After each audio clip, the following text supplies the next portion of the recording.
Alright guys, what's going on? Welcome in. So a recent article was released from the Daily News by DJ Bienemy, and I actually have the article pulled up here, and it basically was talking about some of the options at the wide receiver position for the New York Jets, maybe some of the moves that this team could make, and one quote stood out to me about Robby Anderson. Okay, Robby Anderson came up, obviously current Carolina Panther, and this was the exact quote, reading it from the article. And by the way, I'll leave it linked down below in the description box so you can go check it out. I highly recommend it. Here we go. If Anderson is moved, the Jets are his preferred designation, a source said. He feels like he has unfinished business in New York and likes Zach Wilson's talent. Okay, so right off the bat, we all know Robby Anderson came into this Jets locker room years ago as an undrafted free agent and really did a good job of just working his way up through the depth chart, making plays in training camp, in preseason, working hard. I mean, everybody knows about the speed and the height, 6'3", just a blazing fast wide receiver.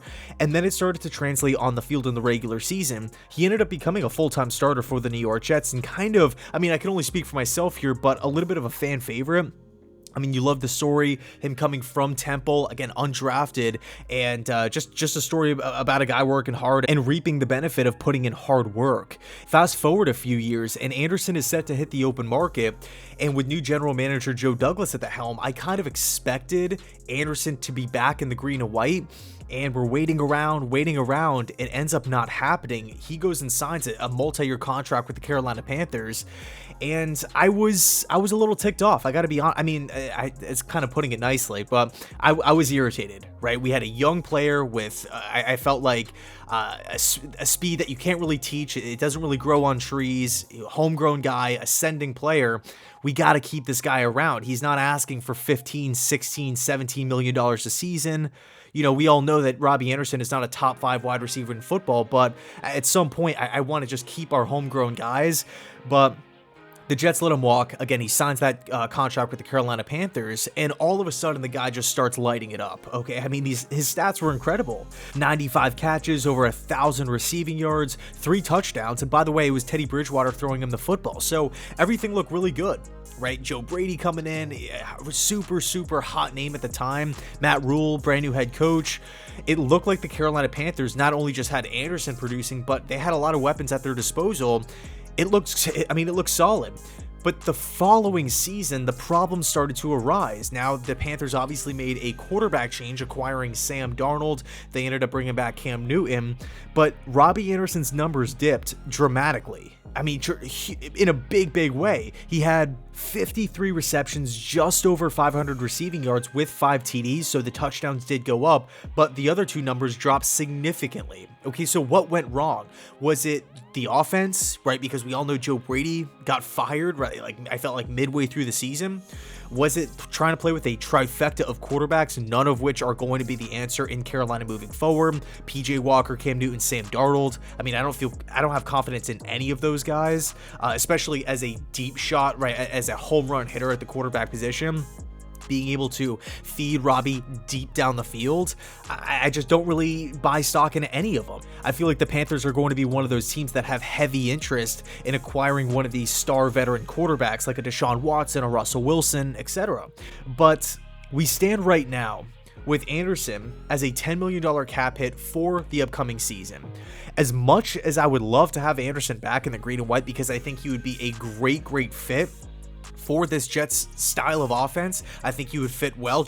I mean, it was mentioned in the article, I think Anderson's skill set with Zach Wilson's skill set mesh incredibly well. I think the Jets really lack a deep threat. I like Elijah Moore in the deep parts of the field, but he's used more as an underneath style of player. I don't really see him being a consistent perimeter deep threat.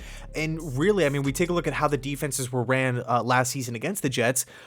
The safeties don't have to worry about getting beat over the top because we don't really have the personnel to, again, consistently do that. Robby brings that element. He has that kill shot element to where, hey, on any given snap, he can rip you for 80 yards. And if he doesn't, you have to take it into account. You have to.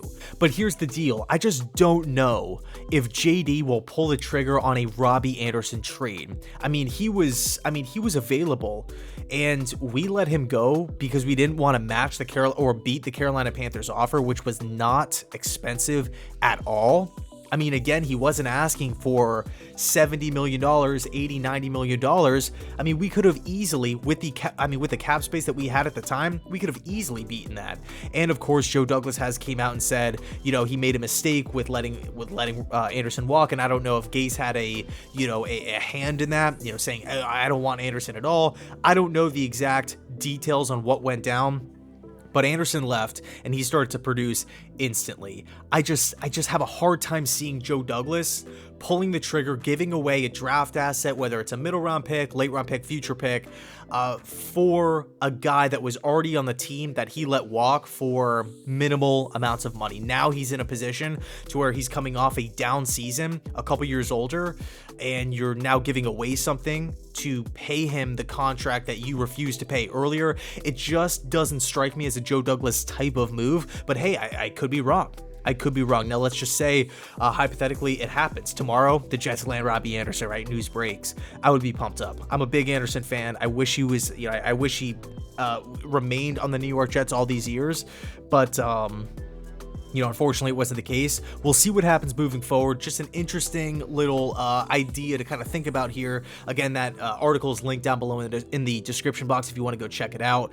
And let me know your thoughts down below in the comment section. Would you like Anderson and the Jets to reunite moving forward? Anyway, thanks so much for watching. I really appreciate it. And as always, go Jets.